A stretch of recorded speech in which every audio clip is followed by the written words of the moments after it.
Hello les amis, j'espère que vous me voyez bien, j'espère que vous m'entendez bien et j'espère surtout que vous allez bien. Comment écrire ton histoire en 5 étapes? Si tu veux que ta vie soit une magnifique histoire, il faut que tu réalises que tu en es l'auteur et que tu as chaque jour l'opportunité d'en écrire une page. Chaque jour, tu as l'opportunité d'écrire une page de ton histoire. Tu peux aussi utiliser un film, tu es à la fois l'acteur, le réalisateur et le directeur du film, tout simplement. Le point de départ, déjà, qui es-tu? Qui es-tu? D'où tu viens? Qu'est-ce que tu aimes? Qu'est-ce que tu détestes? Quelles sont tes valeurs, tes buts, tes rêves, tes passions? Tout ça, c'est le point de départ de ton histoire. Ton parcours. Où est-ce que tu en es aujourd'hui? Qu'est-ce que tu as fait jusqu'à maintenant? Comment tu as commencé? Où es-tu allé? Qu'est-ce que tu as appris durant ces voyages? Alors je ne parle pas forcément de voyages extérieurs, mais parfois de voyages intérieurs envers soi-même. Là on arrive à ce qui est le plus délicat, les péripéties. Il n'y a pas de bonnes histoires sans péripéties. Et les péripéties de ton histoire, c'est quoi?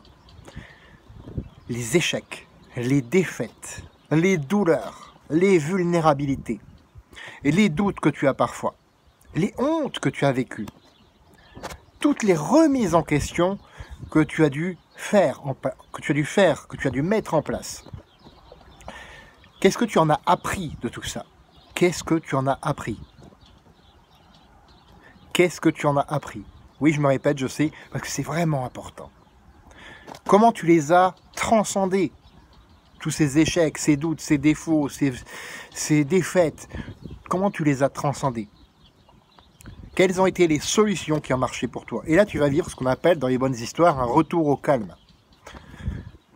Donc tu auras de temps en temps des retours au calme. Mais crois-moi sur parole, et d'ailleurs tu dois le savoir mieux que moi encore, les histoires ne sont pas des longs fleuves tranquilles. Ta vie n'est pas un long fleuve tranquille. On le voit en ce moment avec les challenges, notamment tout ce qui est crise sanitaire, crise économique qu'il y a derrière. On le voit. Ça n'empêche pas que tu peux transformer toutes ces vulnérabilités, toutes ces péripéties en force.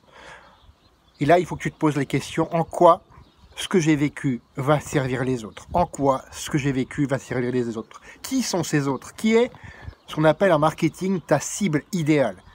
Qui est la personne type que tu veux servir, tout simplement? Et continue à avancer. Continue à avancer, fais la paix avec toi-même à l'intérieur, peu importe si, comme aujourd'hui tu peux le voir, il y a du vent, il y a de la tempête, bon c'est pas une tempête, hein. Il y a du vent, il y a de la tempête, il y a de la pluie, il y a de la neige, la météo interne comme externe n'est pas forcément au soleil.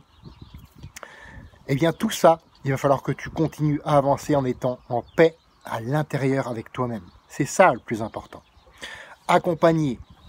Servir les autres, en quoi ta mission de vie peut servir les autres. Et il faut que ça te fasse un peu peur, parce que sinon tu ne rêves pas assez grand. Et surtout, comment tu peux inspirer autrui vis-à-vis de ça. Donc voilà comment écrire ton histoire en 5 étapes. Sur ce, fais de ta vie une aventure mémorable qui te ressemble, et à personne d'autre parce que tu le mérites. Écris ton histoire, et on se retrouve demain pour une autre vidéo. À bientôt.